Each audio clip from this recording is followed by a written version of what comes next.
Hello dear students. So, in continuation to our understanding of idealized MHD equations, in today's class we will try to see what is magnetic pressure. So, how does the magnetic field exert pressure? We are familiar with the kinetic pressure, which is basically a resultant of molecular motions or the exchange of momentum between the molecules. So, let us say we consider plasma which is neutral in nature and there are no electric fields. So, we consider a plasma in which there are no electric fields, and in addition we consider the idealized magnetohydradinamic equations, in which we have clearly demonstrated that plasma is no longer be treated like a two fluid entity, rather it is a single fluid, and the equations pertaining to the electron and ion were mixed and the entire framework of MHD equations was obtained. So, we consider idealized MHD equations, and then we say that the plasma is in a steady state. Steady state. What does it mean? Steady state means the velocity is a constant. Velocity is constant. The plasma motion is such that the velocity is a constant, or we can also say that it is in equilibrium. Okay. So, we can use the idealized MHD equation Ne Me plus Ni Mi dou um by dou t is equals to minus del p plus j cross p. So, this is the momentum equation which says the effects of electromagnetic behavior are, in addition to the effects of pressure force, are totally responsible for the rate of change of velocity with respect to time. Right. Now, since we have assumed steady state, we are going to make this derivative as 0, which implies we can write del p is equals to j cross p. What does it mean? It means that the total effect of pressure force is equal to the effects of electricity and magnetism. Right. So, in addition, in order to go further, we will use the Maxwell equations. The Maxwell equations are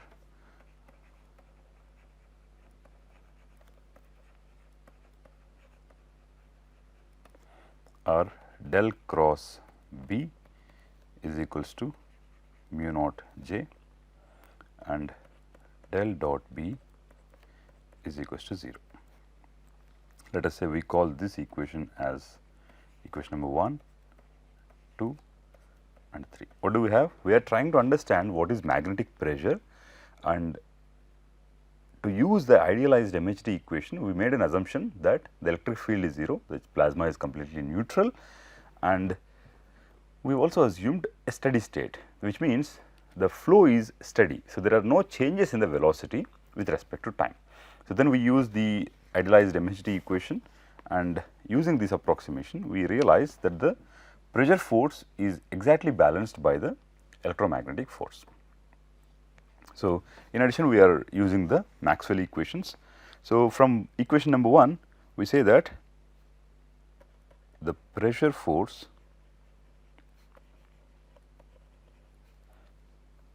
is equals to the Lorentz force. Fine. But what we see is that del P, the pressure gradient, is perpendicular to both J and P. Right. So, we have to imagine del P in such a way that it is perpendicular to both J as well as B. So, how do we do it? So, let us say we imagine we have a surface which is at a lower pressure and a surface at a higher pressure. So, the gradient of pressure is in this direction, del P, obviously, right. And let us put the reference for coordinates. Let us say this is x and this is y. So, the surface J and B have to be in such a way that they have to be parallel to delta P. So, if this is the direction along which the pressure is changing, if this is the direction along which the pressure is increasing or the gradient of pressure is defined, then it is obvious for us to understand that both J and B will be perpendicular to delta P, or they have to exist at a surface where the pressure is constant. By no means they can be aligned in any direction at an angle to delta P rather than only at right angle. So, we can imagine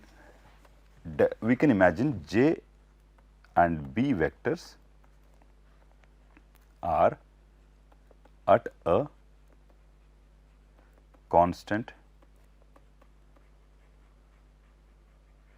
pressure surface. So, within this constant plane, if you define this constant surface like this, then you can expect the J vector to be like this and B vector to be like this, and with an understanding that the pressure gradient is perpendicular to both of them. But here it appears that J is vertically upwards, rather what I actually wanted to draw is J is in a plane or along the plane. So, the clear message that is, so delta P is perpendicular to J and B, or we can expect J and B to be in a direction, or J and B to be at a constant pressure surface. Okay. So, let us say we go back equation number 1 and 2. From equation number 1 and 2, if we eliminate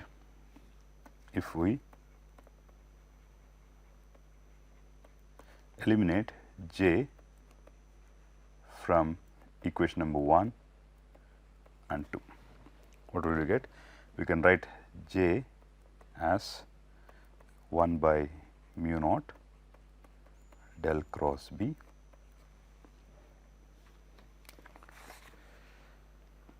from the Maxwell equation, and if we use the definition 1 by mu naught times del cross B as per the equation number 1, from 1 we can write this, and from 2 we can write this, is equals to del P, right. So, del P, if you resolve this cross product, we can write del P as 1 by mu naught B dot del times B minus half del B square, or we can write del P plus half del B square is equals to 1 by mu naught B dot del times B. We can simplify it further by writing grad of P plus B square by mu naught is equals to 1 by mu naught times B dot by del times B. So, if we expect the B not to be changing spatially, or when it is very small, we can simply write the derivative on the right hand side to be 0. We can write gradient of this P plus B square by 2 mu naught is equals to 0.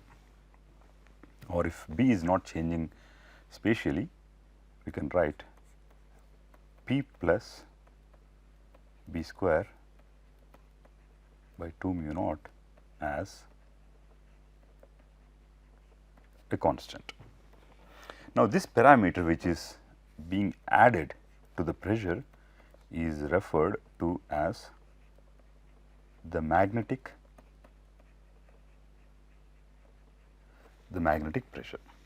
So, in the presence of an externally applied magnetic field, the sum of kinetic pressure plus the magnetic pressure will be 0, or it will be a constant wherever the plasma goes.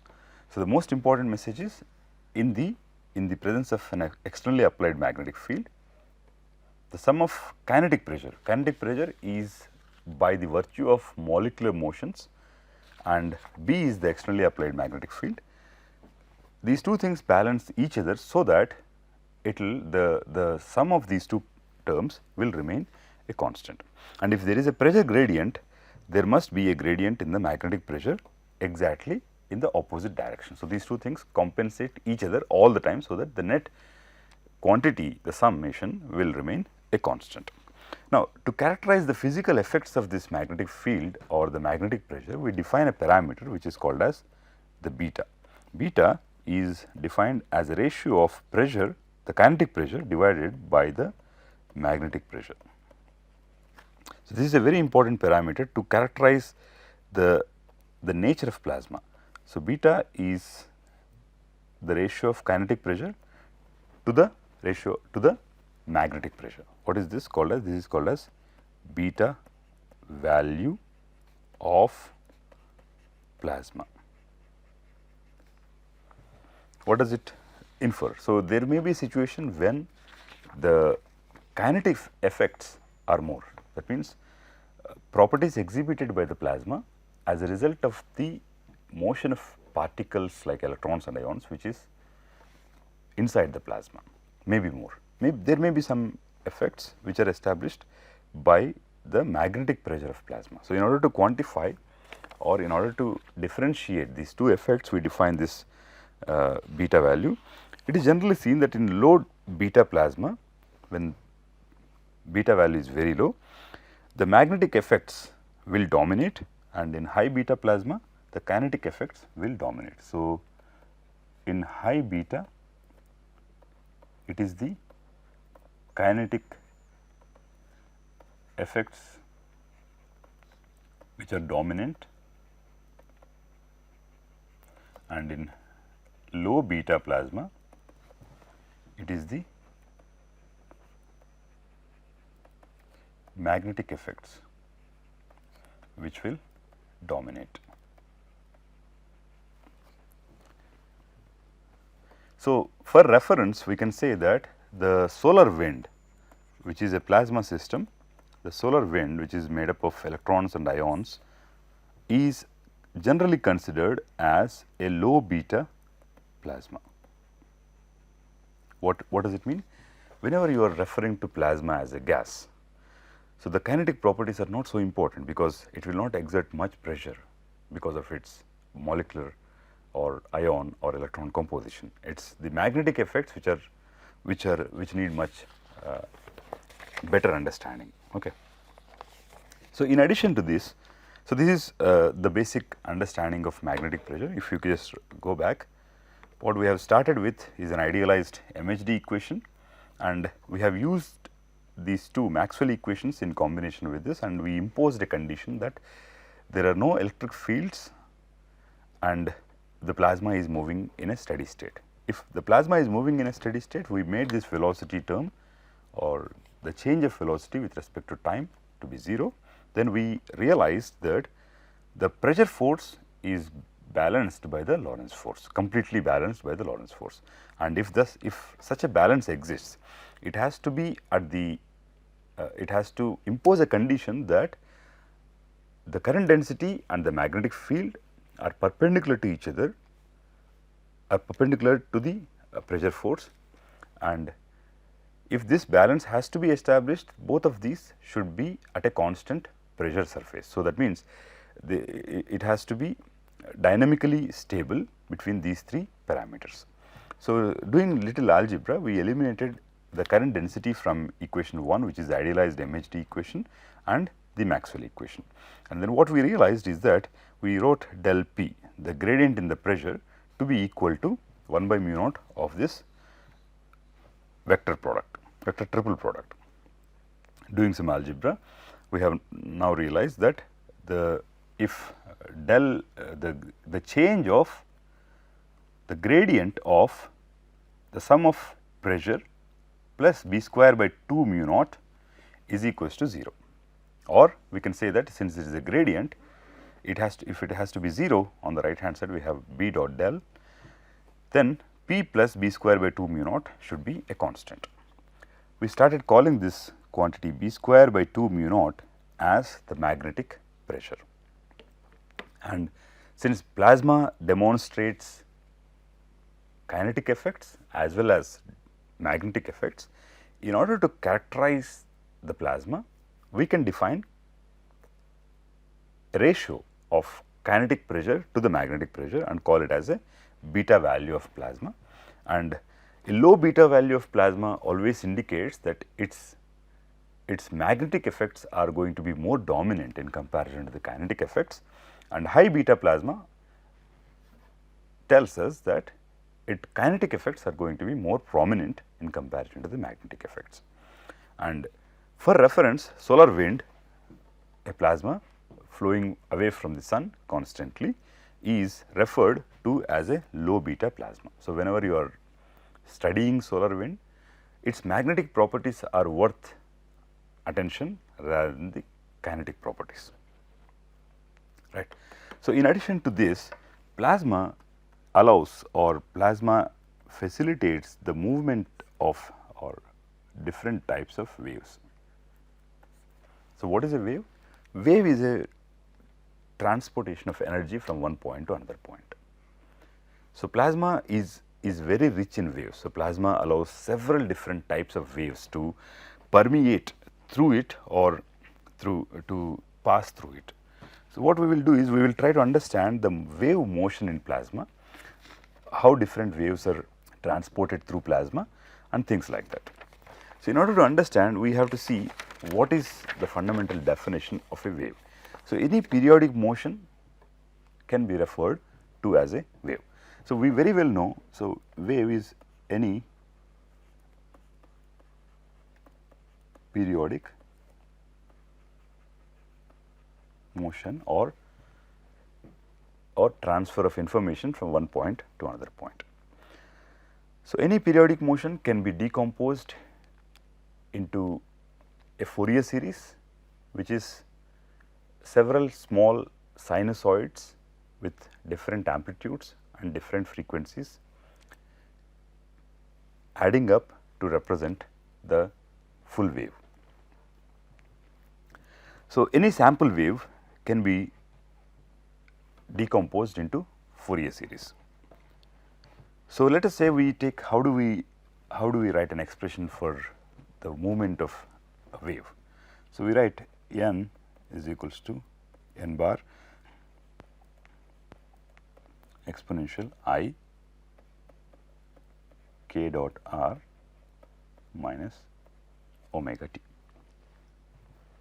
What is k dot r? K dot r can be written as kx x plus ky y plus kz z, with an understanding that the r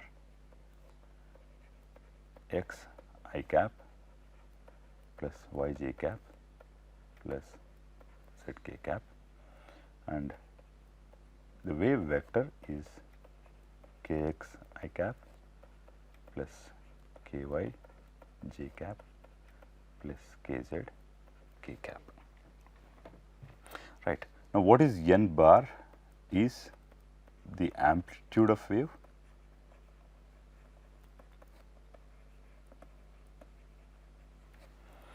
right, and what is k? K is called as the propagation constant.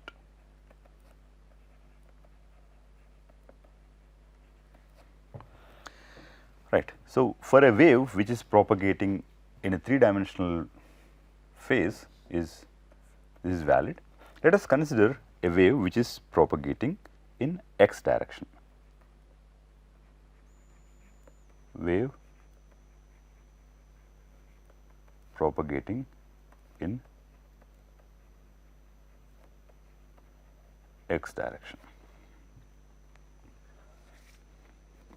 can be written as n is equals to n bar e to the power of I kx minus omega t.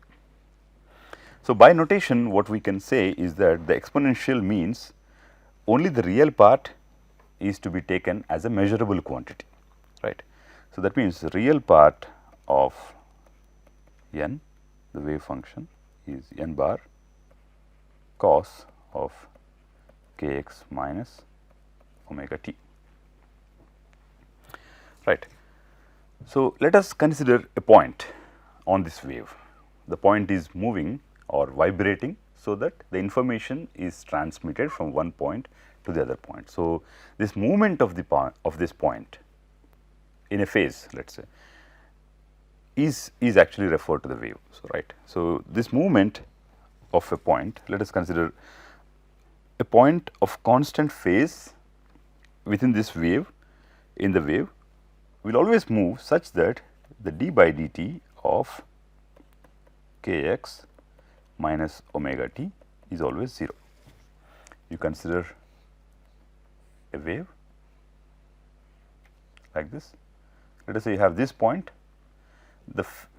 these 2 points, let us consider these 2 points. These 2 points are not at the same phase, they are at a different phase, right. So, you consider one point at a constant phase, and this point or will move such that the rate of change of kx minus omega t is always 0. So, if you say dx by dt is equals to omega by k, which is called as Vp. dx by dt is omega by k, right, from this, which is called as Vp. What is Vp? Vp is referred to as the phase velocity. Phase velocity. What is the importance of this phase velocity? Phase velocity tells you how individual wave is moving in space, right. So, if omega by k, or if omega by k is positive, what does it mean? It means that the wave is moving in the positive x direction. Wave is moving in positive x direction, or if it is negative, it is moving in the negative x direction, right. So, this is some basic information about the magnetic pressure and some fundamental understanding of the wave phenomena. So, we will try to see how plasma can facilitate different types of waves, and if they are propagating through plasma, how can we obtain different characteristic features of these waves. That will be in the next class.